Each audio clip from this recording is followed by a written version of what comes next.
I'm here with Khalees.com and I'm going to show you how to make a really loopy, kind of that wispy looking fun bow. It is going to be used in one of our wreath projects we're making. I've got 3 ribbons here we're going to use today, and they are all more narrow. They're 1.5 inches wide, and I'm going to take and mix these to make just a really fun combo. The design we're going for is very natural and rustic, cottagey feel, and that's why we have these ribbons picked out.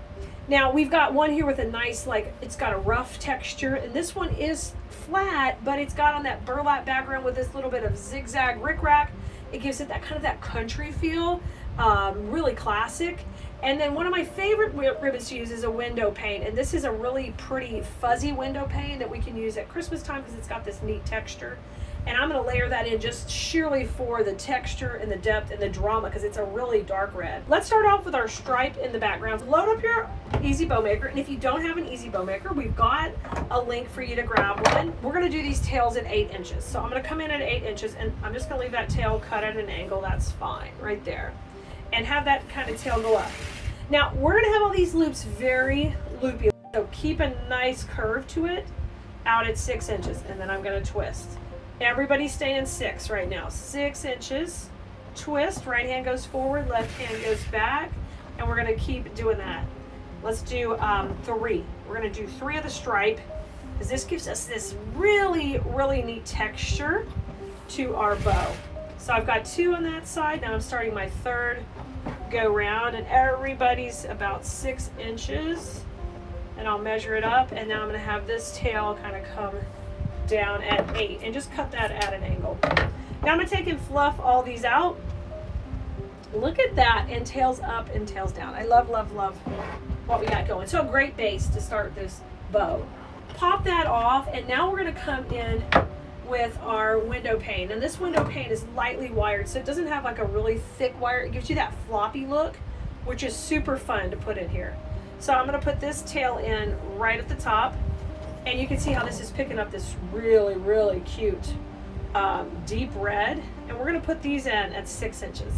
So anytime you want to use a floppy ribbon, you still can. You just pop it in on your layers. So I put it on top of a more dense layer. So I'm going to bring this in, and it can lay right on top of it. And now I'm going to put this right here and cut that tail to go there. Okay, so I've got the stripe, and then I've got the red. Now, bring in your rickrack. We're going to put that one in next, and this gives it that country feel. And now I'm going to lay this tail the opposite way. So we're going to measure out 8 inches, and I'm going to cut this opposite, so this away. Almost cut that wrong. Just when I'm trying to get those rights and lefts straight, you know, to get you. It took me most of my life to figure that out. Now I cut the angles wrong. Now we're going to come in with, I think we should go with 3 loops again. This is just a fun, whimsical bow. So let's do it. Let's stack up these layers. So I've got 1 on each side. I'm holding it in the center as I get higher here on my design. And I kind of came in a little bit. I'm at about 5.5 now as far as the loop length.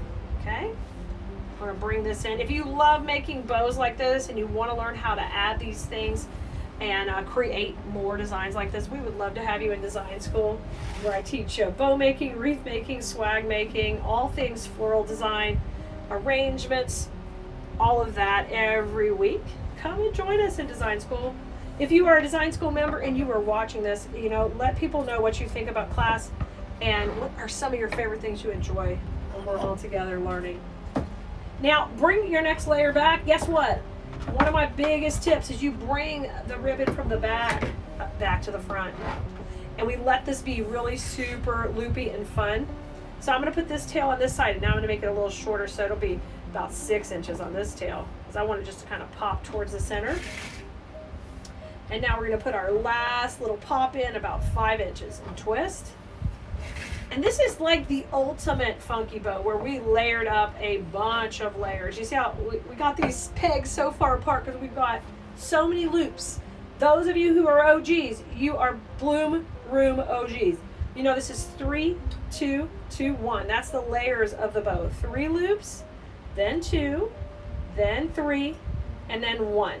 So 3, 2, 3, 1. All right, now I'm going to trim this off. My cute little tail's going. Oh my gosh, there was a little seam in the ribbon, and how perfect. It worked out perfect. I love when that happens. Sometimes that does not happen, but today it did. Now, I'm going to go ahead and take my cable tie. I like to use cable ties to hold the centers of these bows really tight. So run that right beside the ribbons. Put a finger on top and gently pull this up. All right, get some nice pressure in there. Okay, now we're not done. You have to pull your bow maker aside, and you got to get to fluffing. So flip this around. Hold it tight in the center without doing anything else yet. Just hold it with your finger, and we're going to shape this bow on out into beauty. Beauty goodness. Look how pretty.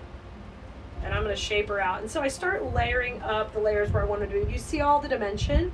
That is critical in bow making, wreath design, all of that. I'm always just drilling that into my students, that it literally, that is where your money stands when you have dimension. And that's what makes your work look so much prettier. Isn't that a gorgeous bow? Y'all, it is. It wins. Winner, winner. Okay, flip it over. Add your wire in the back. We're going to put a cable tie, because we are going to use a cable tie on our wreath, and get that tight. So pull that really tight. Now trim that little pokey part off. I'm going to trim that off and flip it over. That's my happy to see you cable tie. Boom, he's coming off. I like to come through the middle with a little bit of, depending if you want the middle to show. If you don't want it to show, you could just leave that green cable tie we use, that'd be fine. But I always like to bring a little bit of kind of what I would call the contrasting ribbon. The ribbon in here that sets the patterns apart is this red. So that's a great one to use through the middle. It's very inexpensive. And when you do fold it, it gives us this super cool texture. It's got all this little, like some kind of cool bumpy yarn, feel. I love that. That looks really cool in the middle. So we're going to put a couple knots in here. And once again, adding texture to your bows with the depth and dimension, it's all going to be a winner. And you are going to have a killer bow just like this. It looks amazing. I can't wait for you to see us next time we make something like this together. Go make your bow and come share it with us on our social media. Give us a hashtag Blue Merinos. We'll be searching for you and looking for what you're making. Bye, everybody.